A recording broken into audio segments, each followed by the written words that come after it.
Hello friends, today we are going to study very important topic. आपने सुना होगा part of speech. Suppose आपको जब आप कोई भी सेंटेंस बोलते हैं, जैसे बिना पार्ट ऑफ स्पीच के आप कोई सेंटेंस बोल ही नहीं सकते दोस्तों। और कहा जाता है कि पार्ट ऑफ स्पीच क्या होता है, इंग्लिश ग्रामर का बैकबोन होता है। जैसे अगर सपोज अगर बॉडी में से हम क्या करें, बोन को निकाल दें तो बॉडी में क्या होगा, बॉडी कैन स्टैंड, हमारा जो बॉडी होगा स्टैंड नहीं कर सकता, खड़ा नहीं हो सकता।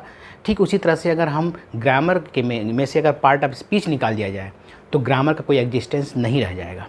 और आपको बता दूं मैं, अगर आपको पार्ट ऑफ स्पीच क्लियर है ना, तो you can also go for any kind of competitive examination. तो इंग्लिश के क्वेश्चन को आप बहुत ईजिली आप सॉल्व कर देंगे। तो आइए हम लोग देखते हैं कुछ पार्ट ऑफ स्पीच के बारे में। Parts of speech.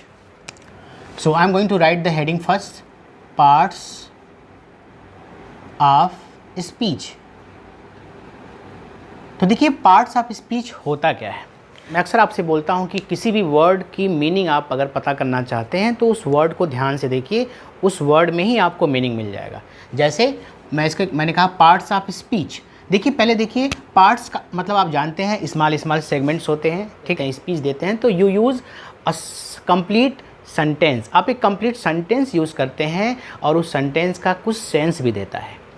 यानी कि अगर हम बोलें कि स्पीच क्या है, स्पीच का रिलेशन है सेंटेंस के साथ और पार्ट्स का रिलेशन स्मॉल सेगमेंट। स्मॉल आपने क्या किया, स्मॉल सेगमेंट कर दिया, ठीक है, स्मॉल सेगमेंट्स। यानी आपने क्या किया, उस सेंटेंस का पार्टीशन कर दिया, सेंटेंस का पार्टीशन आपने कर दिया, स्मॉल सेगमेंट में बांट दिया। तो होता क्या है parts of speech, partition of sentence according to the usages of the words is called parts of speech। क्या मतलब, first I am going to write the definition, then I will tell you। The partition of a sentence according to the uses of the words is called parts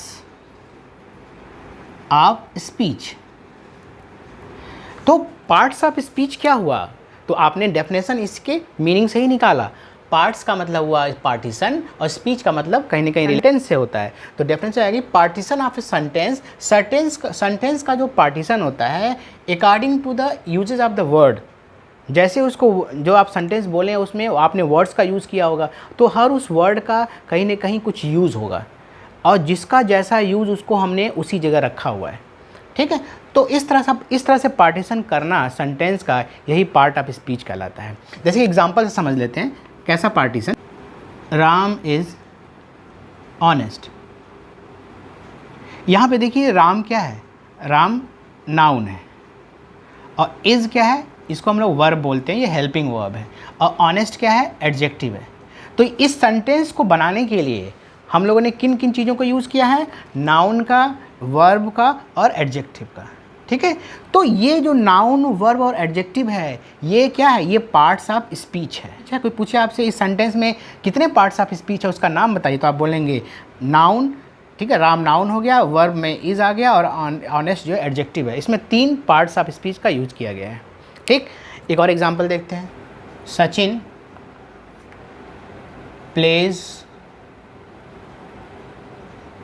pledge well. देखिए यहाँ पे सचिन क्या है, ये noun है, play क्या है, verb है, और वेल क्या है, वेल यहाँ पर एडवर्ब है। आपको बताऊंगा कि वेल एडवर्ब क्यों है, इसके लिए मैंने एक वीडियो ही बनाया है, गुड और वेल में डिफरेंस क्या है। मैं आपको लिंक शेयर कर दूंगा इसके डिस्क्रिप्शन बॉक्स में, आप देख लीजिएगा, डिटेल में मैंने बताया हुआ है। तो यहाँ पे सचिन प्लेज वेल, तो सचिन यहाँ पे नाउन है और प्लेज यहाँ पे वर्ब है और एडवर्ब यहाँ पे वेल है, ठीक। तो यहाँ पे पार्ट्स ऑफ स्पीच का यूज़ किया गया है, इसमें नाउन, वर्ब और एडवर्ब है। एक और देख लेते हैं। मैंने कहा कि आई हैव नो मनी। इसमें कौन कौन से पार्ट्स ऑफ स्पीच हैं, आई आपको मालूम है ये प्रोनाउन है, हैव क्या है, वर्ब है, इसको हेल्पिंग वर्ब कहते हैं, और नो क्या है, एडजेक्टिव है, और मनी क्या है, नाउन है।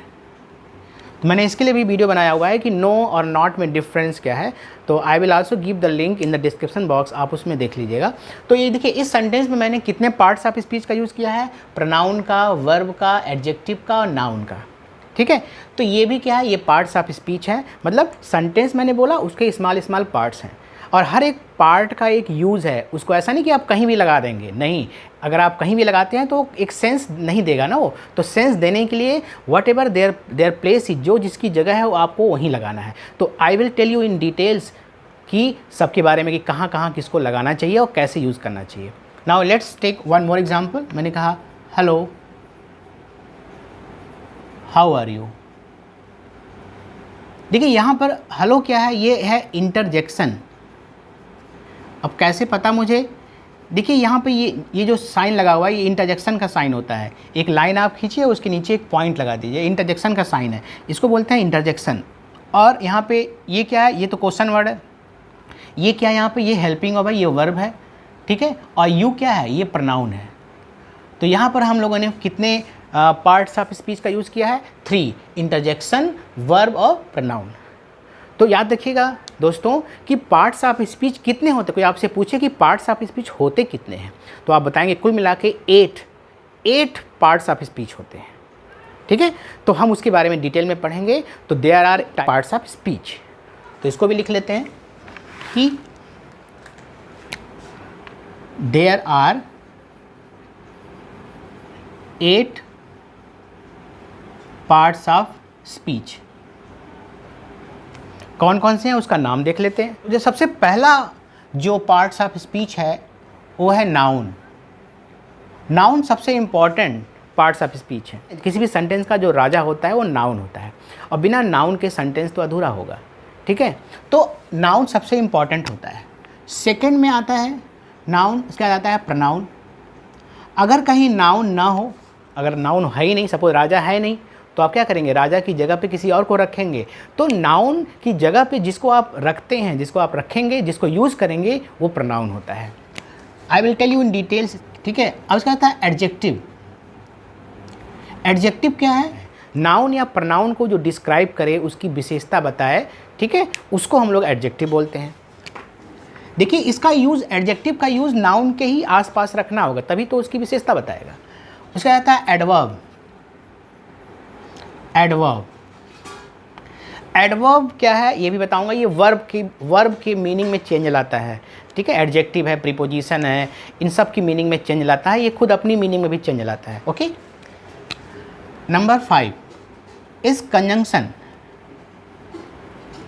कंजंक्शन है, जैसे आप एंड यूज़ करते हैं, and, but, for, or, either, or, neither, nor, बहुत ढेर सारे हैं दोस्तों। तो I will tell you in details. This is number 5 is conjunction. Number 6 is preposition. Preposition is very important chapter, okay. And number 7 is verb. Number 8 is interjection.